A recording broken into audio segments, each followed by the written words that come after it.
Do you think life is simpler as time evolves? For some, it can be more complicated when facing issues about health, estate plans, probate, long-term care, and more. That's why Attorney-CPA Joe Cordell hosts ElderTalk with TuckerAllen, providing intelligent answers for those thinking about their future. Here's Attorney-CPA Joe Cordell. Welcome to another episode of ElderTalk. Well, as always, we make a point to bring you interesting, informative guests. And this week we have a special guest, one who I'm very anxious to talk to about because I have an interest in health. But I know that those of you who are concerned about your health, especially as you age, and in a time unlike any time we've known in perhaps our lives, really, this pandemic scenario. Yeah. So the subject of health and aging is a really hot topic. And the guest we have today is on the cutting edge of some ideas that can literally transform, and I'm not just using hyperbole, transform your health and your lifespan. So do you want to introduce our guest, Jill? I would be honored to. We have celeb doctor, Dr. Nir Barzilai. He's an aging expert and author. He's also the founder of the Institute for Aging Research at Albert Einstein College of Medicine and the scientific director of the American Federation for Aging Research. Doctor, thank you so much for joining us. We are so excited to have you here.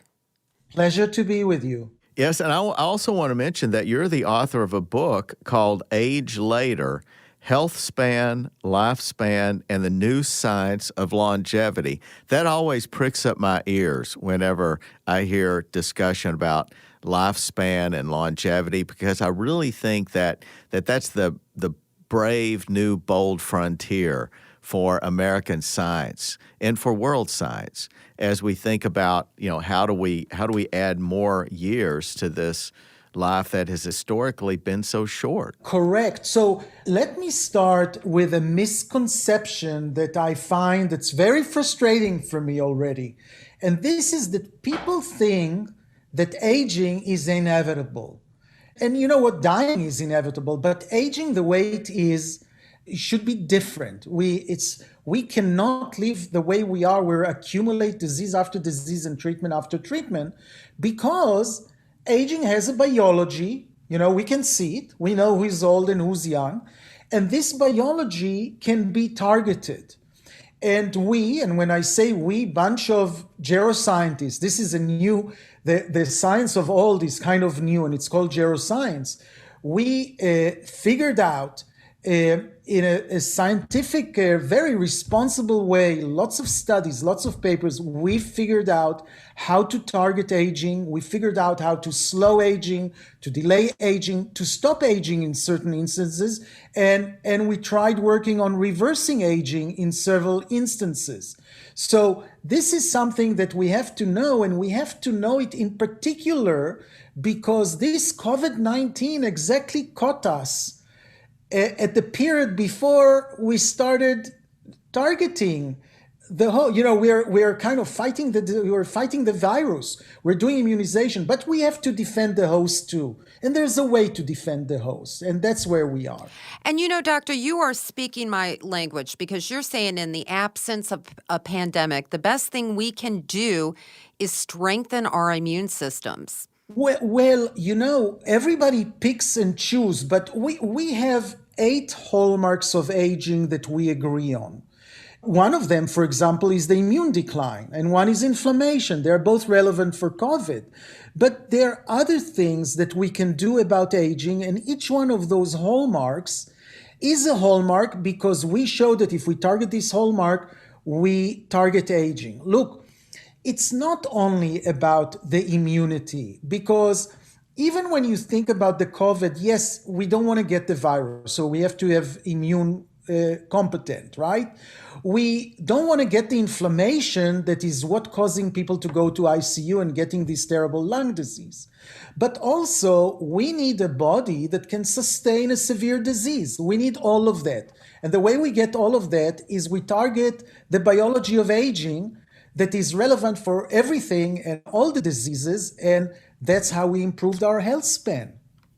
So whenever you talk about these multiple theories of aging, is there some single way to attack all of them at the same time? For example, you gave two examples. Some say, well, it's really the immune decline that's the primary problem, and then others will say it's inflammation, and then others would list some other things. Are there single mechanisms or methods that can address all those forms of aging?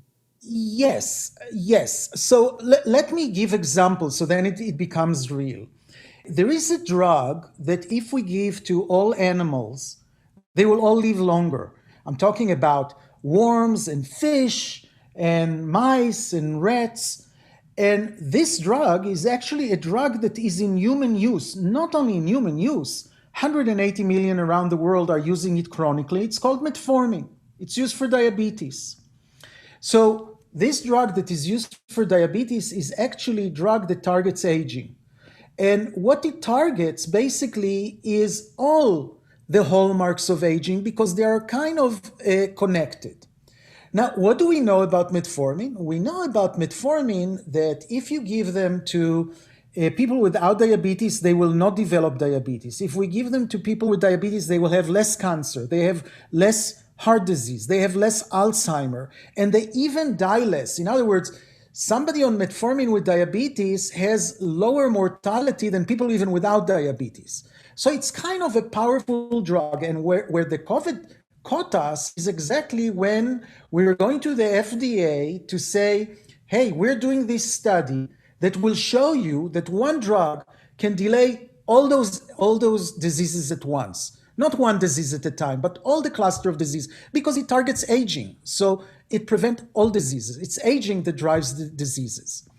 So we have a green light. And in fact, I hope that in October, we're going to launch this study. But in the meantime, we're in the COVID period.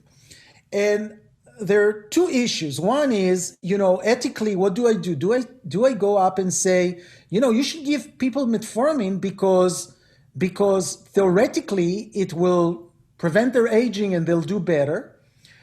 But two, what happens in the meantime is we have already two studies and more that I hear around the world that haven't been written. But two studies that showed that people on metformin die less, much less. In China, 4 times less than people who are not on metformin. And also some evidence that people on metformin get less often to the hospital. Well, but now I've been hearing about metformin among people who are insiders, so to speak, on aging research and whatnot. But why is it that there's no widespread endorsement of it yet? Are there particular concerns about this drug, or is it just bureaucratic slowness to respond? It's a really good question. I'll answer in two ways. First of all, everybody's conservative, and conservative is good, although I would say not in wartime, okay? Conservative is not well in wartime. Right. This drug, what we're trying to do is repurpose an existing drug. It's not the same as using a new drug, right? We're repurposing a drug where we have preliminary data that tells you we can increase the immunization, decrease inflammation, and improve your overall ability, okay? So this is what we're dealing with. But more than that, and that's why I started with the misconception that people think aging, you can do nothing about it. If you take Anthony Fauci, okay, who I admire, who's a great guy, and if you would ask him, tell me, Dr. Fauci, did you know that aging can be targeted? He'll tell you no, because what happens, we are organized in silos. We're mentioning the NIH. The NIH is National Institutes of Health, okay? So there's the National Cancer Institute and the Immunology Institute that Fauci has, and there's the National Heart and the National Kidney and the National Diabetes. They're all institutes, and they're living in their own silo. So they don't know that there's somebody at the Aging Institute, a whole movement, a geroscience movement that says, hey guys, we can stop all the disease at once. Beside whatever you do, we can also stop the disease by targeting aging. And this is the message that I'm counting on you to bring. So metformin then is something for which there is already some data and more that I think you mentioned might come out in the future, maybe by the end of the year. I'm familiar with an aging doctor who's an authority worldwide. In fact, he's written a book. You've heard of Dr. Sinclair, I think is Of his name. course, he's one of my best friends. Okay, from Oh, Harvard. good. We're having dinner tonight together. What about that? It's a small world. Anyway, and for our audience's benefit, he's published a book on this. He's been on lots of shows. He was involved in some big IPOs around the turn of the into the 21st century. He's a relatively young guy, but he's really focused on the same thing that Dr. Barzilai is. And so he's trying to determine what are these things that can universally solve a bunch of problems, all in the context of slowing down aging. And here's what was influential with me. He said that on an interview with Joe Rogan, Joe was asking him questions about what he personally took, and then he talked about his dad. So whenever a doctor on aging tells me what he's given his dad, that's influential to me because I know that he's a believer in it if he's given it to his dad. And he said— You would hope so. and as you probably already know, I mean, he's giving metformin to his dad, and he's described how much better his dad is doing. And I just think that speaks volumes. If a researcher will choose to give that to their own family members, then at least they believe in it. So David and he wrote the book, the title is Lifespan, and I'm basically doing Healthspan, right? We kind of divided. And what we're both scientists, and what divides us is that I'm an MD and he's PhD. We're both doing basic science. So just is for amazing. You to know that he's not prescribing the metformin, I'm prescribing the metformin to his. Good point. And the difference between PhD and MD, look, what I learned in medical school first and most is to do no harm. Okay, I don't really think that if I'm doing an experiment and giving drug to 8 mice and placebo to 8 mice, that I know that that's the treatment for humans. Okay, so I'm much more conservative. What I would say is the following. By the way, my book is dedicated to my parents and grandparents that couldn't age later, so I don't have them around. To my wife who keeps me young. But what I have, one of the research projects that I have is 750 centenarians. Those are 100 years old, okay? And what I'm looking for are longevity genes. How come they lived so well? And we found longevity genes in actually 2 drugs that were developed based on our findings. You can read more on the book. But this is the point I want to make from those 100 years old, because that's how I see aging, how I see the future of aging. So the question that we ask is, do they get sick when everybody gets sick and now they're sick just for longer? You know, maybe they live longer, but they're sick for longer. Mm-hmm. The answer is no. They get diseases 20, 30 years after a control group get diseases. So they have incredible long health span and not lifespan. But this is not really the interesting part. The most interesting part is that they're sick very small, very short time at the end of their lives. Okay, if we have diseases for 5-8 years at the end of their life, they have it for 5 to 8 months. 30% of them are even not sick at all. They just don't wake up in the morning. So for me, this is an example of population that has this capacity. Okay, we die on average before the age of 80. Maximal human lifespan is maybe 115 years. So we have 35 years that we are not realizing now, and we should, and we can. Doctor, I have a question. My husband was diagnosed with type 2 diabetes 3-4 years ago, and immediately his doctor put him on metformin. The problem was it caused his blood sugar to drop too low, so he immediately took him off of that, and fortunately, he's able to control it now with diet and exercise. But having said that, what about someone that doesn't have diabetes and takes that drug? Could that cause that to happen? Or would this be, are you talking like a lower dose of it if you're using it for anti-aging purposes? You know, what I wanted to say, I don't know the story, but fire the doctor. That's what I wanted to say. Look, metformin is not a hypoglycemic agent. It doesn't get glucose low. It improves your sensitivity to insulin. So what goes down is your insulin. So I don't think that your husband really had hypoglycemia unless he was treated also with insulin or another drug that takes the glucose down. So in other words, if you take metformin, or my wife takes metformin, I'm taking metformin, our glucose doesn't go down. What changes our insulin level, okay? Okay.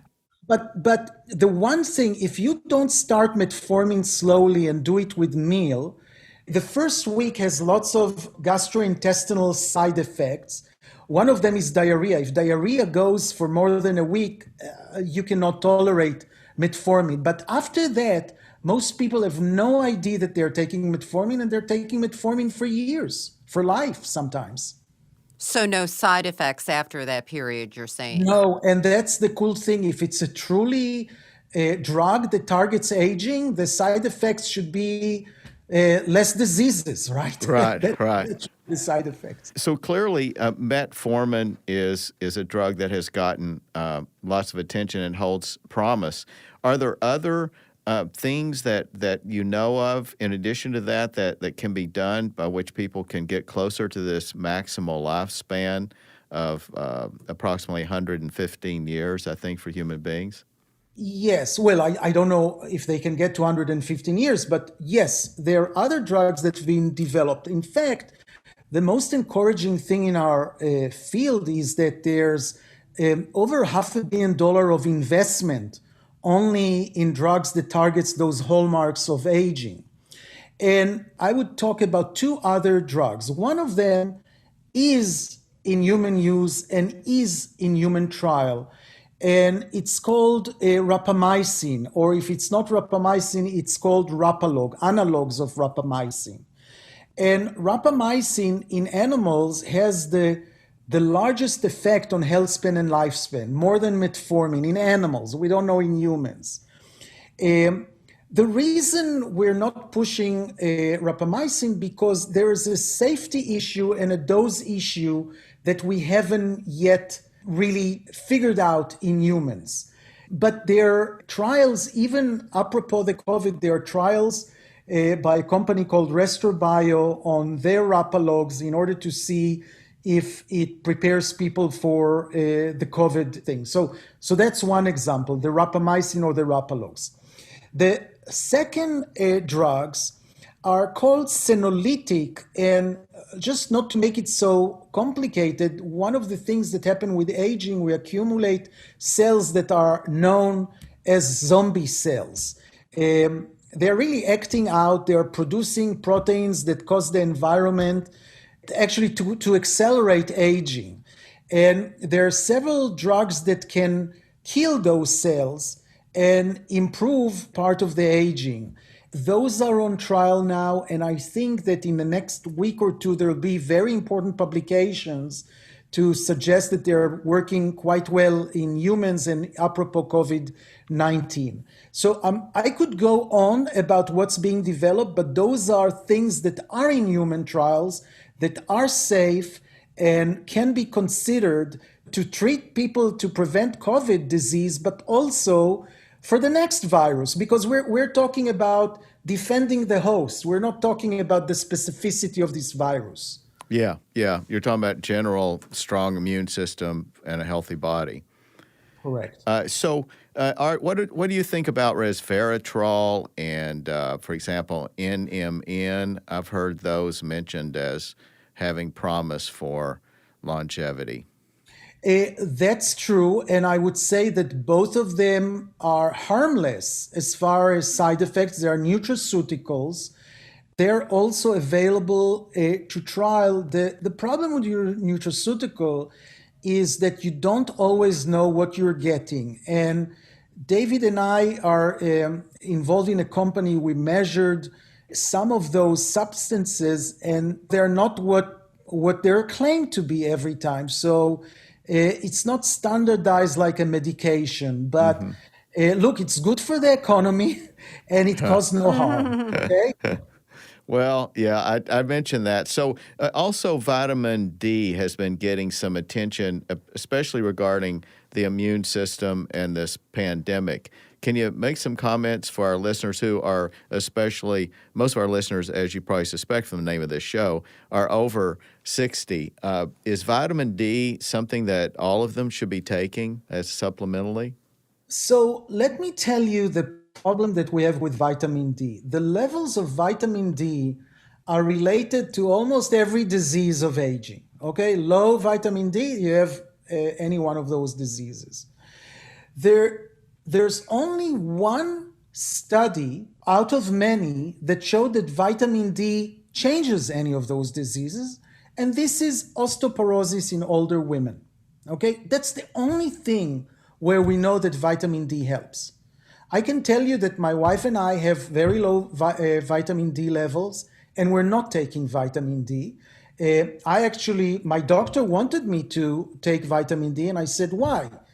And he said, for example, osteoporosis. I said, I'll do a bone scan. Let's see if I have osteoporosis. It happens that my bone scan is very, very dense. In fact, I think that's maybe why my vitamin D is low. I'm an endocrinologist, so I have a whole other theory. But I think that's the problem with vitamin D. I think vitamin D is low, and what do you do with that is not clear. And one thing I always say, and it's more on that in my book, there's so much information. You get so much information. How do you know what's reliable and what's not? And the way you get it is you ask to see clinical studies. What's clinical studies?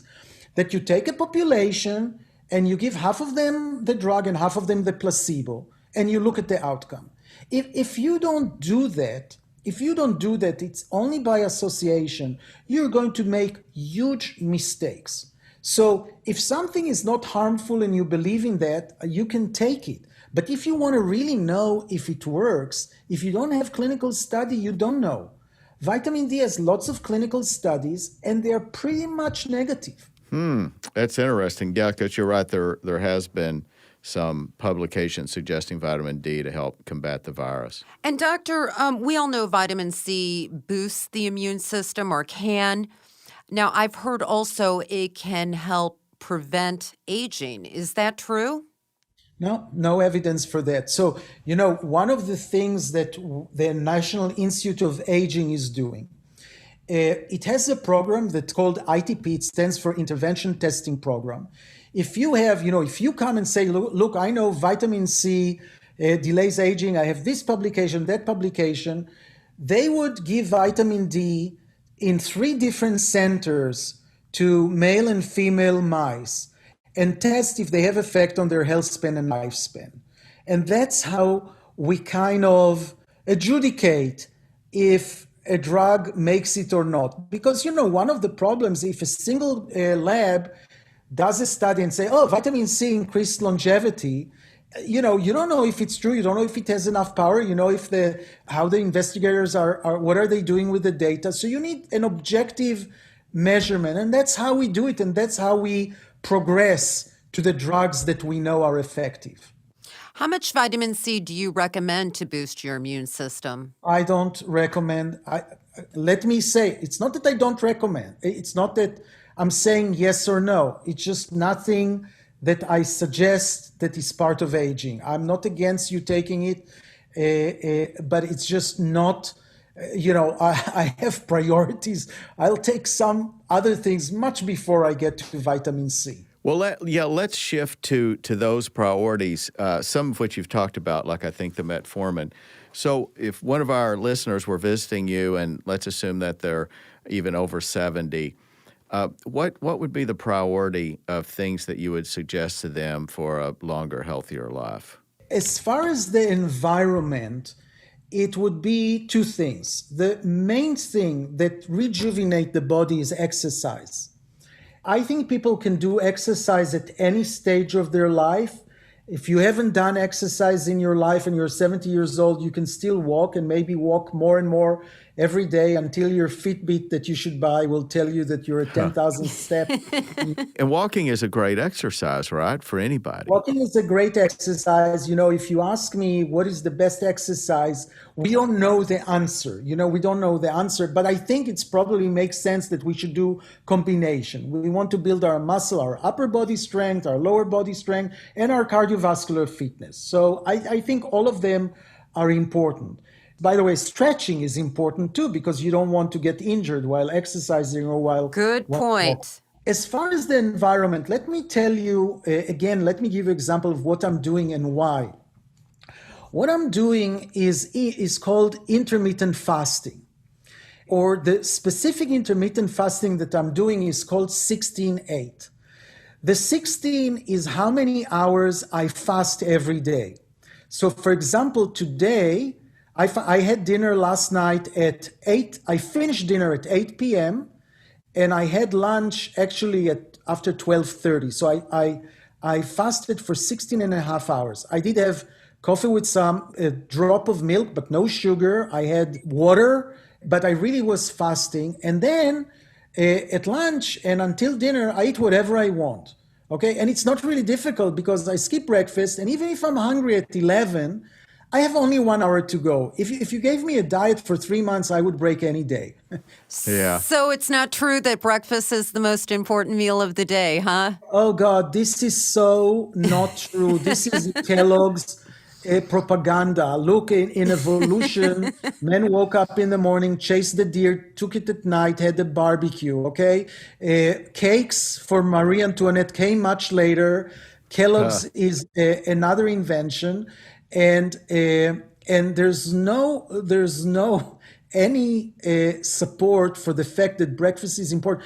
I should say at least for adults. Okay, I mean when I'm talking like that, mothers are saying, "Oh, you're killing our kids." I don't know about kids. Maybe kids should have breakfast. I'm talking about aging now. Right. The thing that happens is most people who do that also lose weight, and this losing weight is kind of weird because it wasn't about dieting. It was about changing the times. And I still lost weight. But let me tell you why I'm doing it. Because when I did experiment, like I told you, to look at health span or lifespan, the positive control for every experiment was caloric restriction.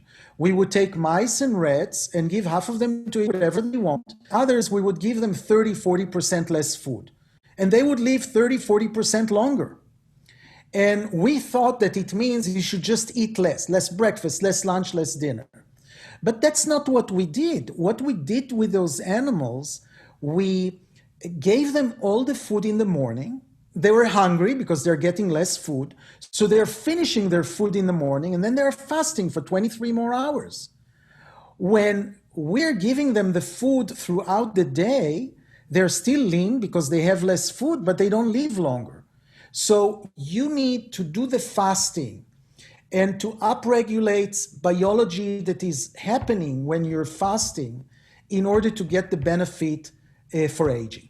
I'm so glad you said that, doctor, because I skip breakfast all the time. I am never hungry in the morning. It's easy for many, many people. And some people say, no, my glucose will go low and things like that. And so it's not for everyone, but I'm surprised of how many people like it and they really see the benefits, not only feel the benefit. Is it beneficial, do you think, to occasionally do like a 24 or 36 hour run, maybe even 48 hours where you don't eat? So it's a good question because we are back to clinical trial. What I'm telling you is my own belief. I have no support for that. By the way, I'm building a support. In our institute, we're doing studies like that to determine the time course. I mean, 16-8 is our invention. Why not 23-1? I mean, that's what the mice were doing, right? So we're trying to find the time course. In other words, we're taking people old and young, men and women, and we're doing fasting for 20 hours and we're checking their biology. We're taking cells, we're taking plasma, we're doing some examine to see where is the benefit. Maybe it's 12-12, Maybe you eat breakfast and dinner and people will be happy to do that. intermittent fasting is not only what you suggested as few days of fasting, but there are even people who are doing 5 days or a week of fasting or almost fasting 3 or 4 times a year. Okay, there are a lot of variations of how you do this fasting, and all of them have some merits behind them, but we don't know which is the best one. The 16-8 is easy for me, and I also lost weight, so I think that's already a benefit. In particular, if you don't want to get COVID and you're over the age of 60, right? Then lose some pounds and get your anti-aging mechanism working. If you're just joining us, we have celeb doctor, Dr. Nir Barzilai with us. He's an aging expert and author. And doctor, we're talking about fasting here. What about people that go on, say, a liquid diet for a month where they're just, drinking smoothies or V8s or something like that? Do you recommend that? I'm not an expert on that. I have no view. Yeah, that sounds like one of those fad diets. But I do know that there's a ton of evidence on calorie restriction. A little bit of information that you might find interesting, doctor, is I started calorie restriction about 20 years ago, and I worked through Washington University study. There was a guy there, Dr. Luigi Fontana. Luigi Fontana. Yeah. I talked to him, and matter of fact, or he and I exchanged text messages just a few days ago. He's in Sydney. And so I participated in that group, and I still do calorie restriction. I have noticed that I've had what's called osteopenia, where I think all the members of the group have had this, where you have some bone loss, but it's not osteoporosis, but it is something that we all watch, and I watch it. But I'm a huge fan of calorie restriction, and I am more interested in what you described. This diet that you described seems much more practical for human beings than to ask them to be hungry for 50 years. Well, I wrote about you in my book, but now I know you're a believer, so that's good. Yeah, I'm a firm believer. Dr. Roy Walford, I found that book, came across it in a bookstore almost 20 years ago, and it was an epiphany for me. Look, let me say one thing that's related not only to caloric restriction, to everything. So I'm saying 40% caloric restriction are good for you, right? Are good for animals. I shouldn't say for you. Mm-hmm. In this experiment, we know one thing. If we do 100% caloric restriction, you will die in few days, right? Right. So the question is how much and how much in humans, okay? And we don't know the exact answer yet. But it seems very safe because what's been the conversation in recent years is what you've been talking about. I think that's been the hot research, is this intermittent fasting that appears to produce the same or better results without some of the risk, I think, and hardships of, committing to reducing your calories at a very low level continuously. Right. I'm anxious to hear that latest research. So then what else would you say? So you would say to this person in your office, exercise is huge. It could be walking, some form of intermittent fasting. What other conversation would you have? So now I go back, and as a leader in the field and as an MD, back to do no harm. And I actually don't treat. I don't treat those people. I send them to other people who treat them if they want to be more aggressive. I wanted to help my father-in-law. I send him to a guy like that. I'm trying to distance myself, but I would tell you that I myself am also taking metformin, and I'm also taking NMN, and I'm doing intermittent fasting. And I'm 100 years old. If you could see me, I look young. Well, it obviously keeps you sharp. I can tell that already. I saw you on the Today Show, and you don't look 100 years old. So very youthful looking. Yes. Resveratrol, is that something? I know you said a while ago you couldn't recommend it because there's not enough research, but... No. I said that I wasn't sure You have to be sure that when you're getting resveratrol as nutraceutical, that you Okay. get the right thing. I actually did research on resveratrol and showed that I gave patient resveratrol and did biopsies before and after to see what happened to the biology of aging. And the biology of aging changed with resveratrol. So, and there are some other events. So, resveratrol is absolutely one of those drugs that targets some of the mechanism of action. How potent it is, we don't know. We don't know if it's as good as metformin. But it's also safe. We can be confident of that. Right. Yeah. So, okay. So there's metformin, there's resveratrol, there's NMN. And as to the resveratrol and NMN, it is a challenge to be sure that you're getting the pure product. Is there any recommendation you answer? You said you're involved with a company, and I know you're not here to promote that, but are there sources where you can be sure that your product is pure? No, I'm not going to comment on that. I would just say, look, I've also a founder of a company that's called Cobar. It's a public company. And we found peptides that are being produced with mitochondria. And I'm saying it just because you have no idea what I'm saying, but it's a new science. The science is getting advanced and advanced. There's lots of cool ideas and cool discoveries in the aging. And I think that there are going to be drugs beyond what you mentioned that are going to have much more impact than the vitamins or the things that you've mentioned before. And how soon? Tell us, can we expect this in a couple years? That's a tough question. I'll do a Bill Gates now.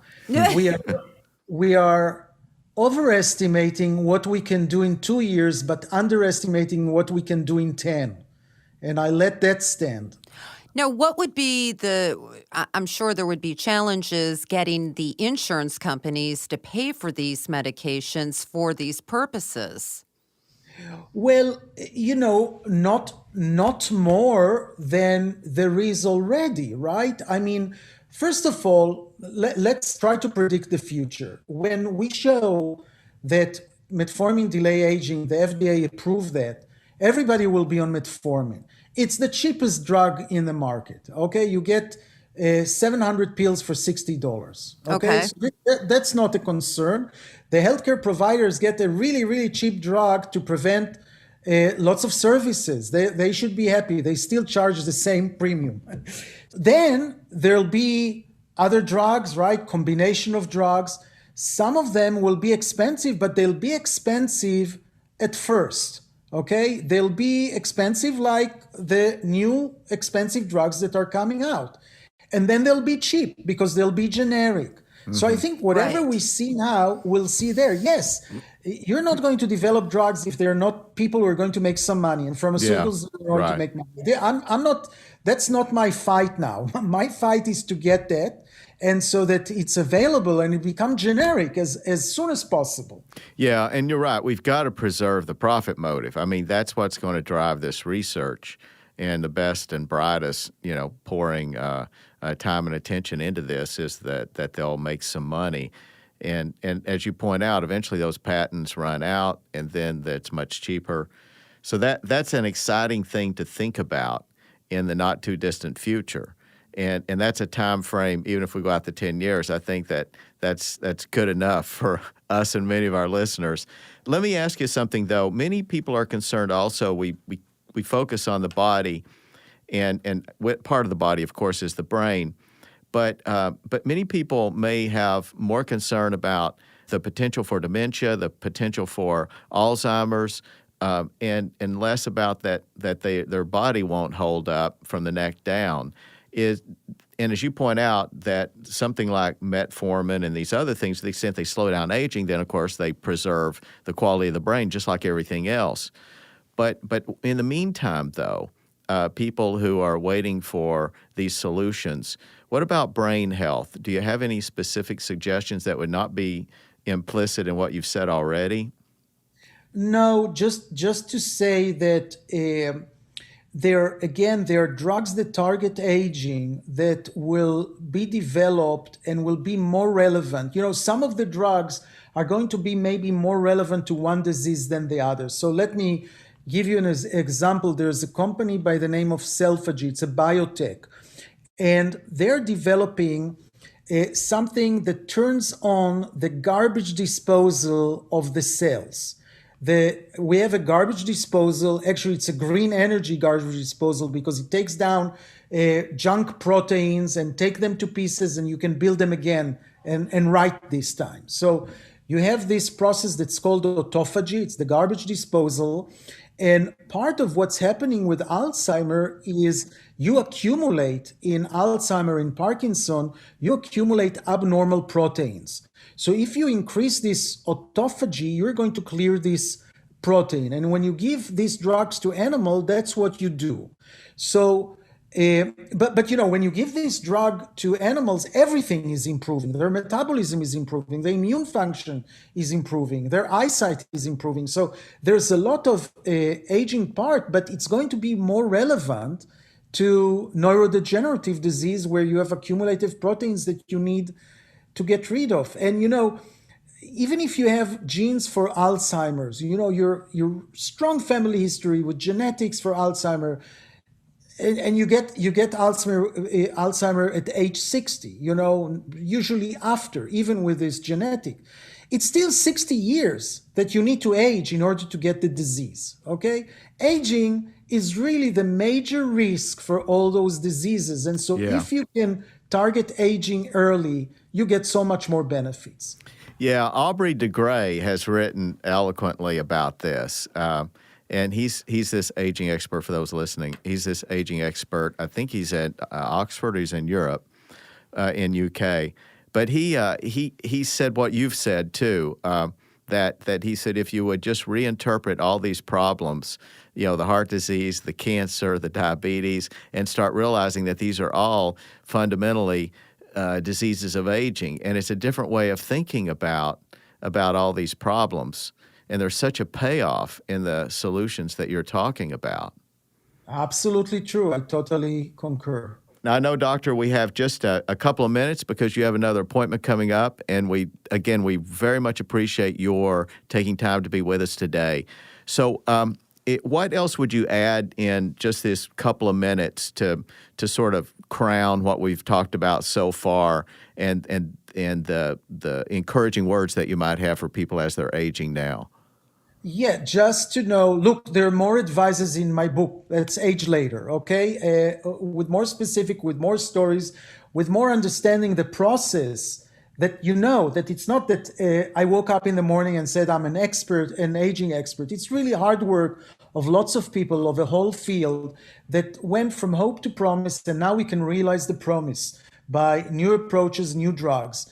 And in the meantime, I think it's important to know that interacting with the environment by exercising and dieting is something that can pay a lot, in particular if you're fearing COVID and fearing being sick.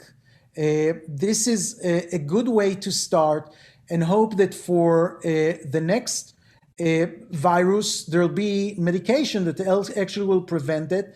I should say also for immunization, look, the way the immunization is being formed now, I don't think it's going to be effective in elderly, okay? Or it can be effectively if you give them metformin or rapamycin or any of those drugs and then immunize them, okay? Because you have to deal with an immune system that has specific problems, and immunization are not like that. I mean, the flu is not good for elderly.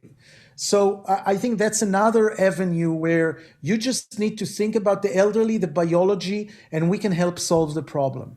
That's interesting. I'd never heard that point made before. I know we're out of time, but I would love to have you come back on in the future and talk further. I love this topic. I want people to be sure and make a note of this. This is Dr. Nir Barzilai, and his book is Age Later, Health Span, Lifespan, and the New Science of Longevity. Get this book for more information about what we've talked about. Definitely on my reading list. Doctor, we appreciate very much your time. We know that you're very busy, and we hope that you can squeeze us in at some point down the road when new studies come out. With pleasure, and thanks. You're so knowledgeable. It was a pleasure for me. Thank you, Doctor. Thank you. Take care. Wow, what a wonderful interview. This has been another episode of Elder Talk. Till next time, take care. You've been listening to Elder Talk with TuckerAllen, providing intelligent answers for those thinking about their future, with Attorney-CPA Joe Cordell. Sponsored by TuckerAllen, your estate and elder law advisors. For more information, visit TuckerAllen.com. Listen again next Saturday for another edition of Elder Talk with TuckerAllen. The choice of a lawyer is an important decision and should not be based solely on advertisements.